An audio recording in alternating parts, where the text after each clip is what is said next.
Buen día, mis amados hermanos. Este es un nuevo día, bendito sea el nombre del Señor, que al ser un nuevo día son nuevas oportunidades que se presentan a nuestro alcance, nuevas oportunidades de parte de Dios para que nosotros podamos vivir las bendiciones de Dios, pero en su totalidad.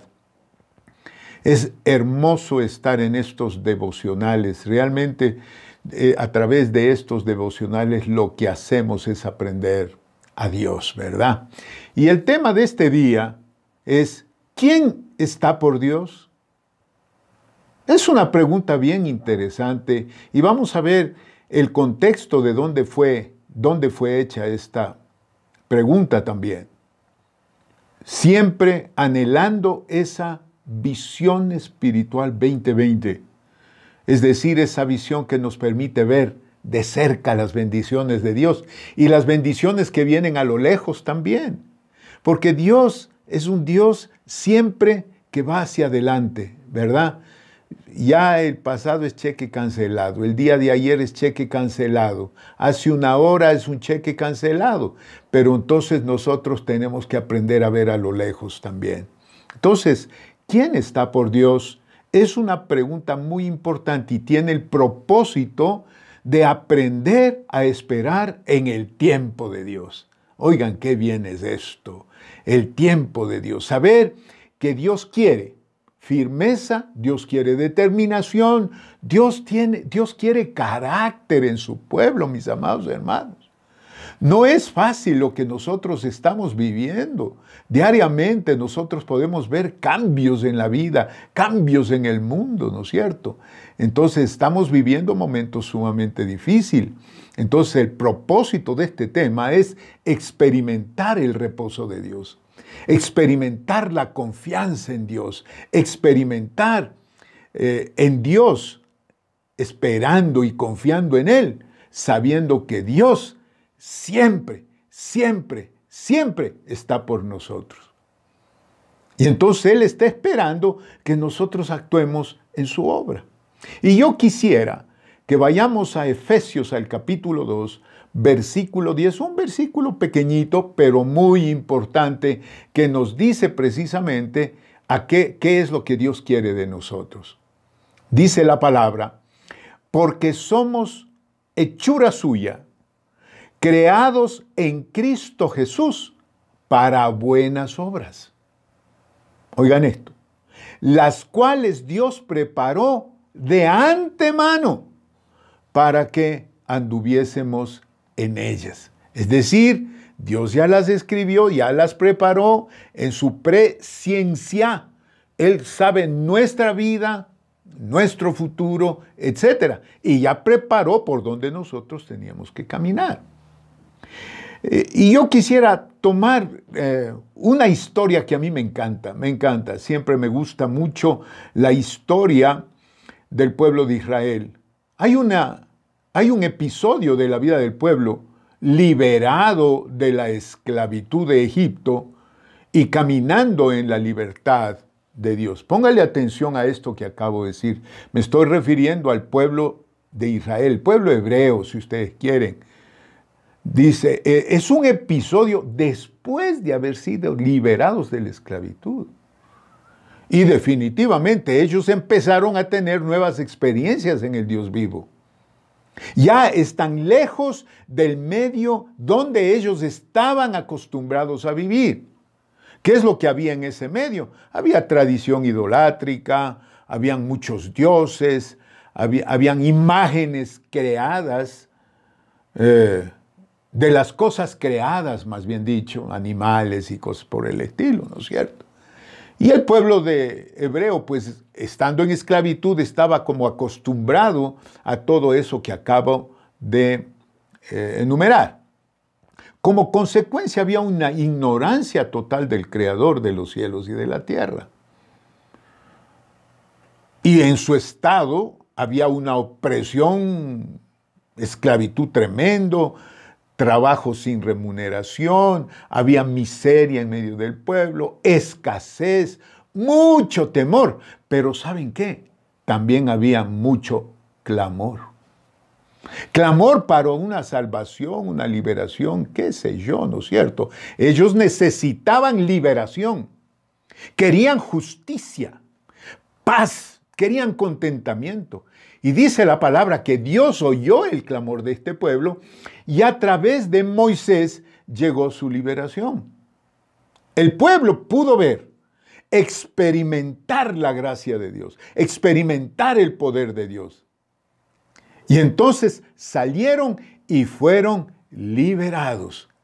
Todos conocemos la historia. Salieron, los egipcios les persiguieron, ellos pasaron el mar en seco, murieron todos los egipcios. Es decir, estaban viviendo una vida de milagros asombrosísimos. Pero al mismo tiempo, como ellos estaban acostumbrados a una vieja forma de vivir, a una vieja constitución, entonces Dios establece las normas, establece los mandamientos y llama a Moisés, quien sube al monte y recibe de parte de Dios las tablas del testimonio. Esa es una historia que nosotros hemos oído por mucho tiempo. Y entonces dice la palabra que el Señor dio a Moisés y cuando terminó de hablar en el monte Sinaí, les dio las 2 tablas del testimonio, las tablas de piedra escritas con el dedo de Dios, así dice la palabra. Todo esto está en Éxodo 31. Esta historia estará en Éxodo 32 también.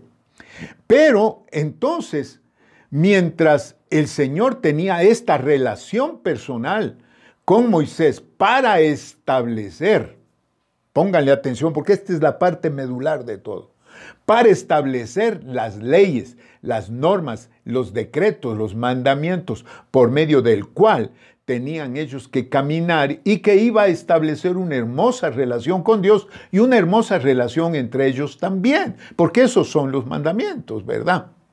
Entonces, pero Moisés marchó hacia el monte y el pueblo empezó a esperar por Moisés que bajara, porque Moisés les dijo, yo solamente voy, hablo con Dios y regreso enseguida. Pero ¿saben qué? Dice la palabra que el pueblo se cansó de esperar a Moisés y empezó a desesperarse, porque ellos venían de una tradición, ellos venían de una costumbre, y esta costumbre era de estar enfrente de dioses hechos, de ídolos, de imágenes, es decir, de la tradición idolátrica. Vayan poniéndole atención a todo lo que yo estoy diciendo.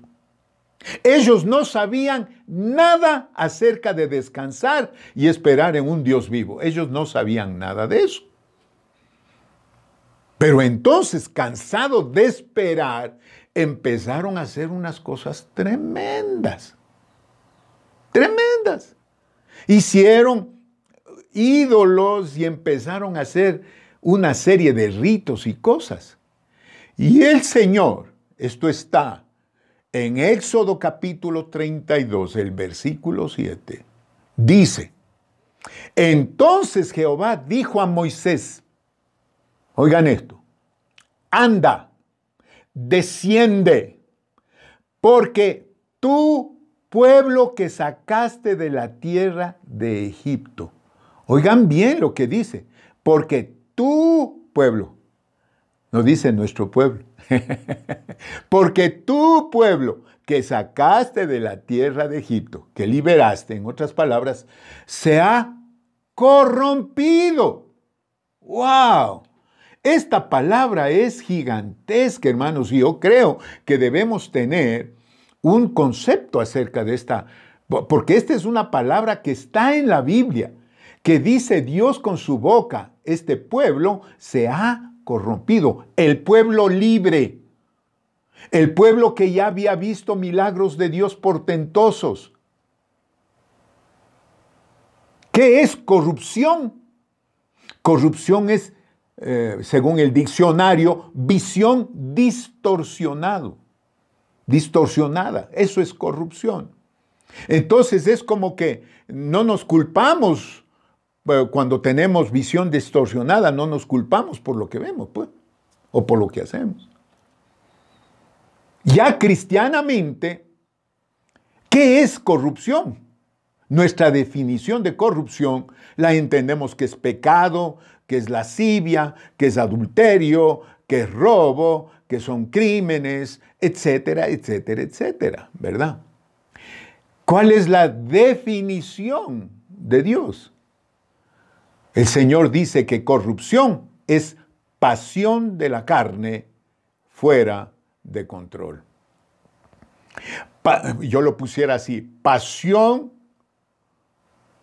fuera de control de la carne, o la carne apasionada fuera de control.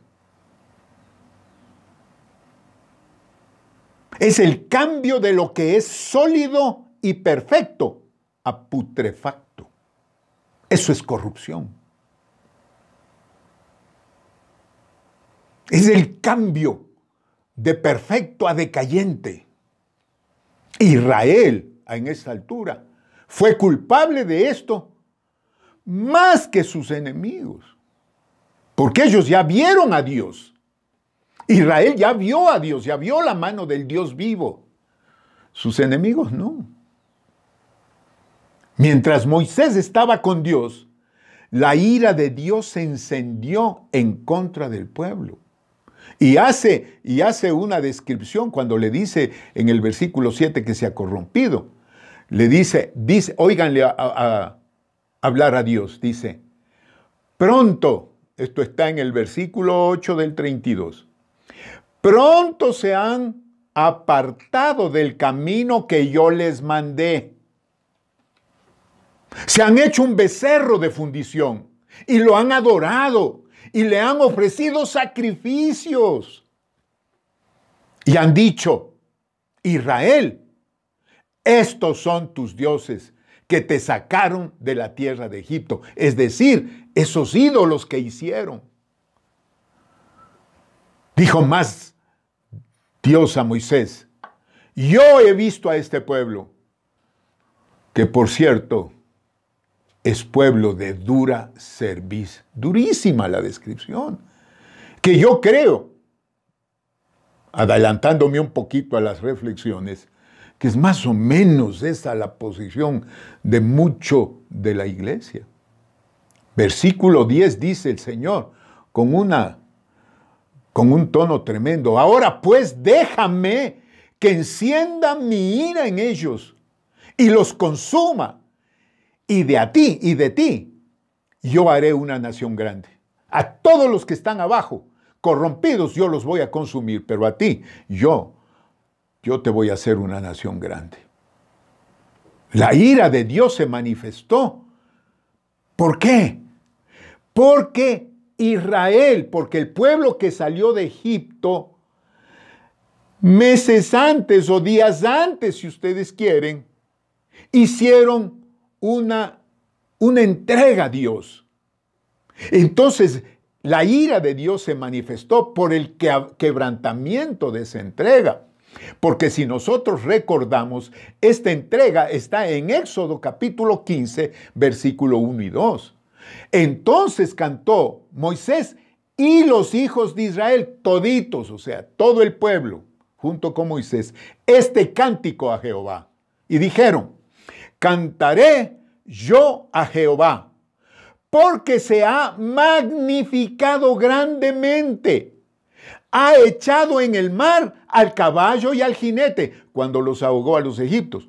Jehová es mi fortaleza y mi cántico, y ha sido mi salvación.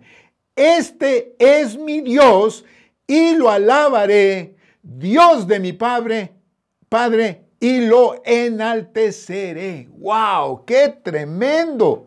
Es una consagración tremenda, es una entrega tremenda, es un reconocimiento de Dios, un reconocimiento de la salvación de Dios, es un reconocimiento de la gloria de Dios, de los milagros que hizo Dios en su vida.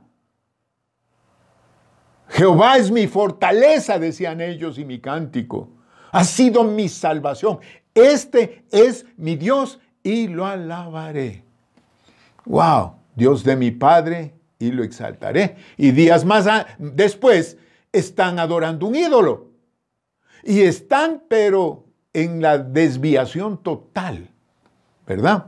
Entonces yo creo que debemos aprender 3 verdades acerca de la corrupción. La corrupción es muy importante que nosotros estemos atentos. En primer lugar, corrupción es desechar la confianza en Dios por la demora. Porque Él se tarda en contestar como queremos. Es echar a un lado, tirar, salir del reposo de Dios. Dice la palabra de Dios que viendo el pueblo que Moisés tardaba en descender del monte, se acercaron a Aarón y le dijeron, levántate, haznos dioses que vayan por nosotros, que vayan delante de nosotros. Porque este Moisés, el varón que nos sacó de Egipto, no sabemos qué le haya acontecido. Entonces, este pueblo, ignorante realmente, estaba desvirtuando la salvación de Dios. ¿Por qué? Porque mientras Dios planificaba bendecirlos, el pueblo sacaba a Dios de su mente. Porque como no lo veían, porque como no veían como estaban acostumbrados a ver ídolos por dioses, y este es el Dios vivo en el que no se hace imagen, porque así dice la palabra, mientras Dios planificaba bendecirlos, dándoles los mandamientos que les iba a bendecir de una manera tremenda, ellos sacaron al Dios de su mente. ¿No será eso, algo de eso lo que pasa? Que muchísimas veces sacamos nosotros a Dios de nuestra mente cuando se tardan las respuestas.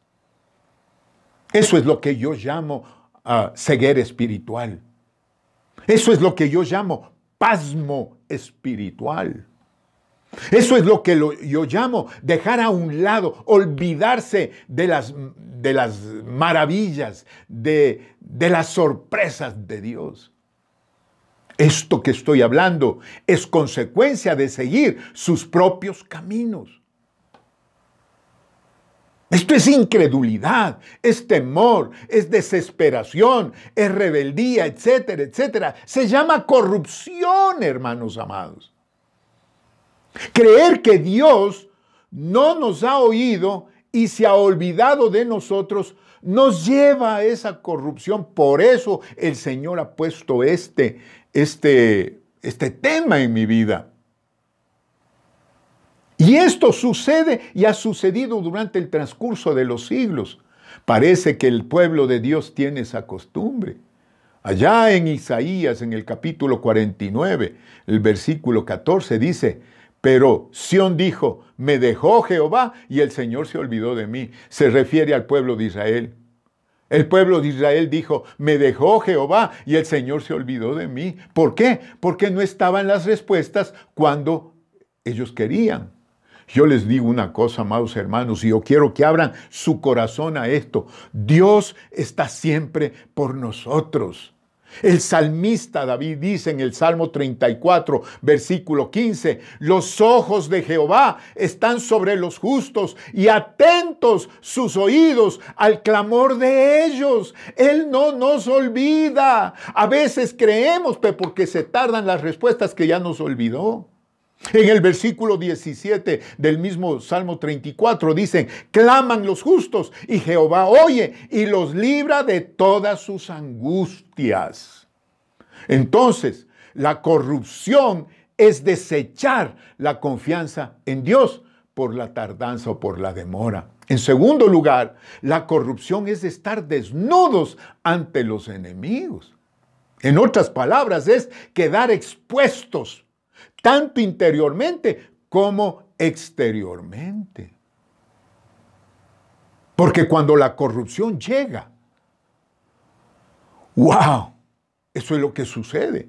Cuando Moisés regresa, en Éxodo 32, 25, dice, y viendo Moisés que el pueblo estaba desenfrenado Y en la King James, o Reina Valera en inglés, dice, estaban desnudos. Y viendo Moisés que el pueblo estaba desnudo, porque Aarón lo había permitido para vergüenza entre sus enemigos. Es decir, ese pueblo que había sido liberado ahora estaba sin control.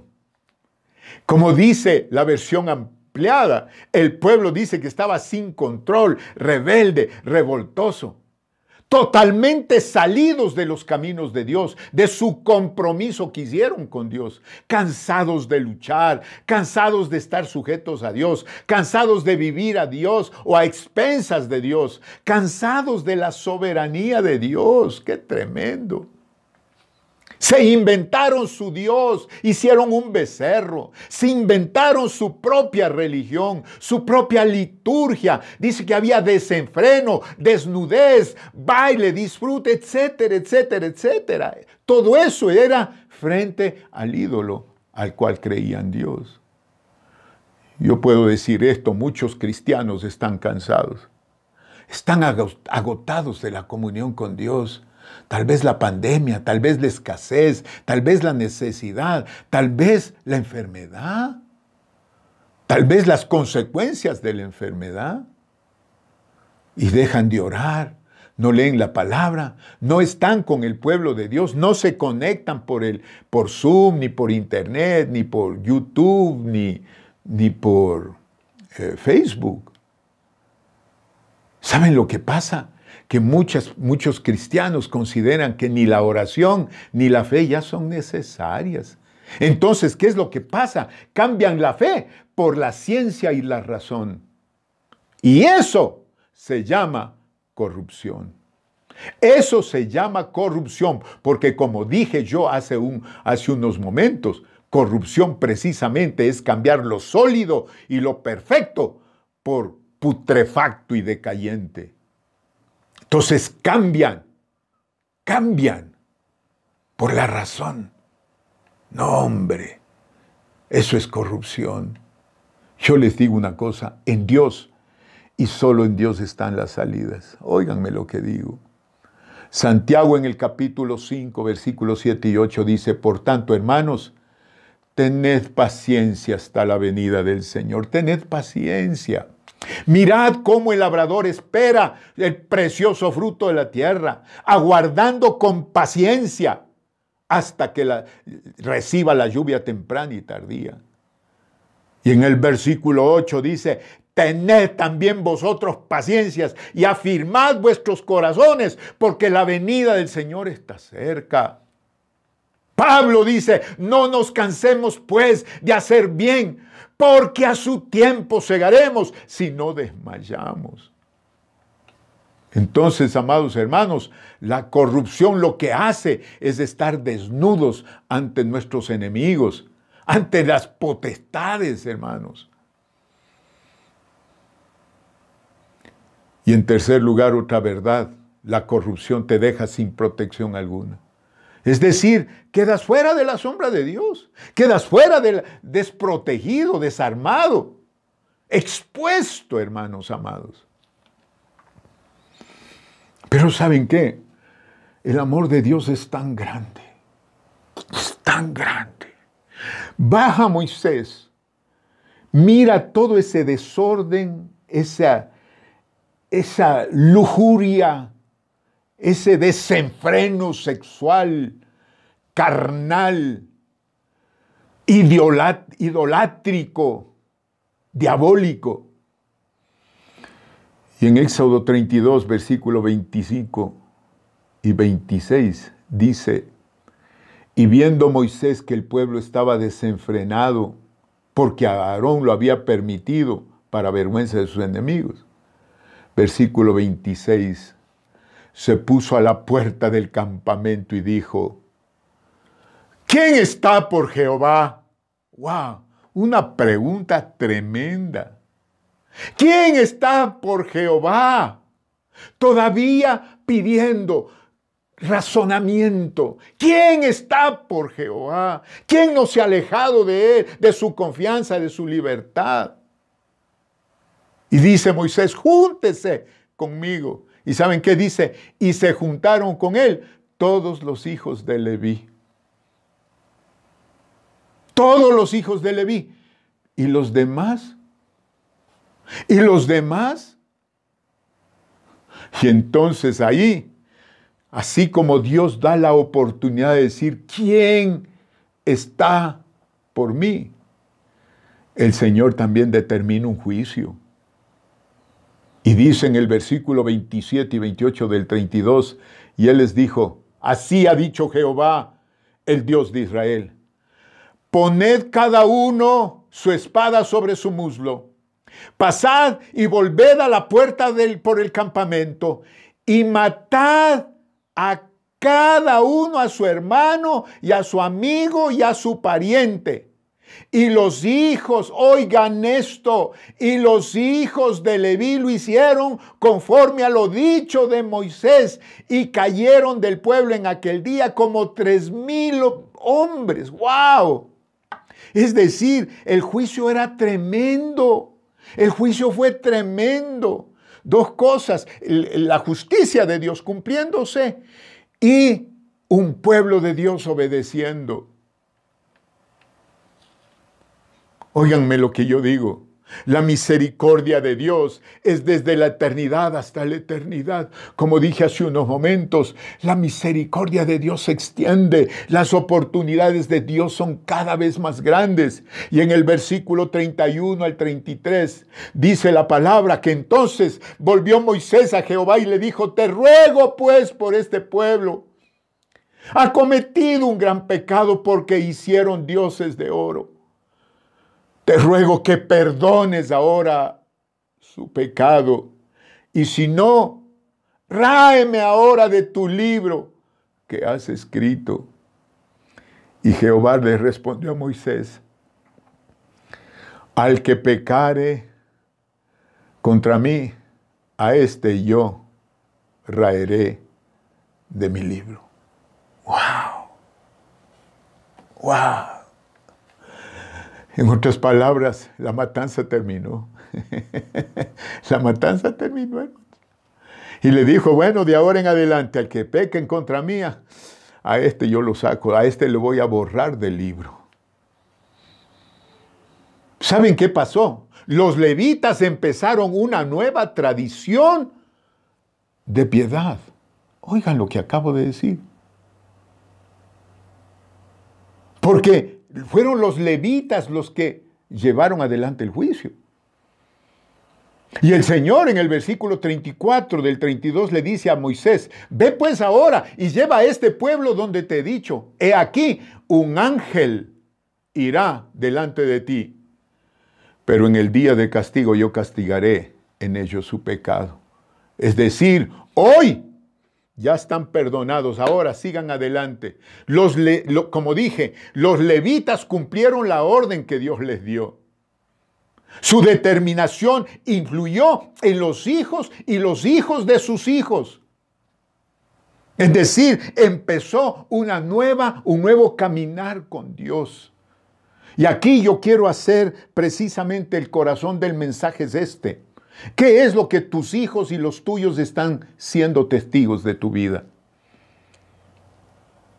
¿Qué es tomar la espada y poner en los lomos hoy en día? ¿Sabes lo que es? Es vivir la palabra. Es dar testimonio de fe, de convicción, de espera confiada. Ahora es matar la ignorancia, la maldad, la impiedad de muchos que no han aceptado a Dios y su sistema de vida. Es vivir la gran comisión. Eso es tomar la espada hoy en día.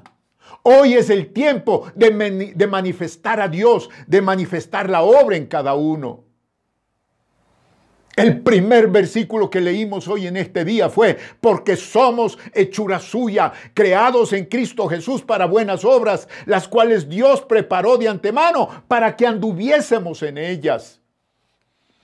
Es decir, como cristianos nosotros ya tenemos un sendero por donde caminar. Hoy es tiempo de tomar la espada, hoy es tiempo de vivir la palabra. A esto se refería Pedro cuando en su primera carta, en el capítulo 4, escribe estos versículos que dice: mas el fin, desde el versículo 7, mas el fin de todas las cosas se acerca.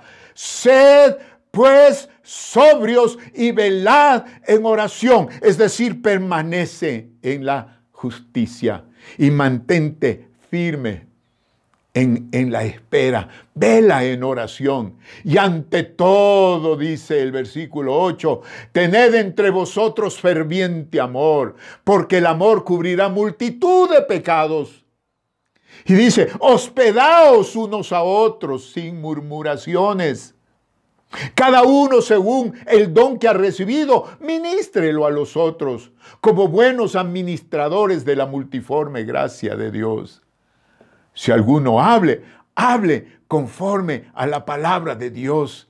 Si alguno ministre conforme al poder que Dios da, para que en todo sea Dios glorificado por Jesucristo, a quien pertenecen la gloria y el imperio por los siglos de los siglos. Este es el día. ¿Quién está por Jehová? ¿Quién está por Jehová en estos tiempos? ¿Quién está por Jehová en estos tiempos para acabar con toda la maldad del mundo? ¿Quién está por Jehová? ¿Quién está por Dios? ¿Quién está por Jesucristo? Y se mantiene dentro de los parámetros de la seguridad, del reposo de Dios y de la confianza. Y no solo eso, sino de la soberanía, del descanso en la soberanía de Dios, en los designios de Dios. ¿Quién está por Dios? Porque somos hechura suya, creados en Cristo Jesús para buenas obras, las cuales Dios preparó de antemano para que anduviésemos en ellas. Mis amados, aprendamos a esperar en el tiempo de Dios. No nos desesperemos. Vivamos lo que Dios quiere. Experimentemos el reposo de Dios. Experimentemos la confianza en Él, sabiendo que Dios está siempre por nosotros. Y nuevamente la pregunta es, ¿quién está por Dios? ¿Quién está por Dios? Si me estás oyendo, si tú en este momento dices, yo, aquí estoy, Señor, quiere decir que estás con visión 2020, visión espiritual 2020. Y eso es lo que Dios está esperando. Cierra tus ojos, oremos. Padre, en el nombre de Jesús te doy gracias una vez más por este día. Aquí estamos, Señor.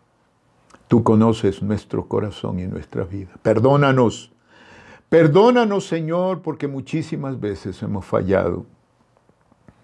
La angustia, la desesperación, momentos difíciles, escasez de enfermedad, muerte en muchos casos, ha producido cambio en nuestra vida y angustia y desesperación, desesperanza. Pero en este día te pedimos perdón. Y a tu pregunta, ¿quién está por mí? Dios mío, Señor mío, aquí te respondemos, yo estoy contigo. Yo estoy dispuesto, Señor. Yo tomo la espada. Y como los israelitas de Leví se pusieron en sus muslos, así estamos nosotros ahora. Y caminaremos en tu palabra. Y caminaremos en el sendero que tú determinas. Las obras que tú ya determinaste quisiéramos. En el nombre de Jesús. Amén. Y amén. Nunca olvides, mi amado hermano, que a la pregunta, ¿quién está por Dios? Este día tú dijiste, yo. Aquí estoy, Señor. ¿Y sabes qué? Dios te va a respaldar en todo lo que haces. Que Dios te bendiga abundantemente.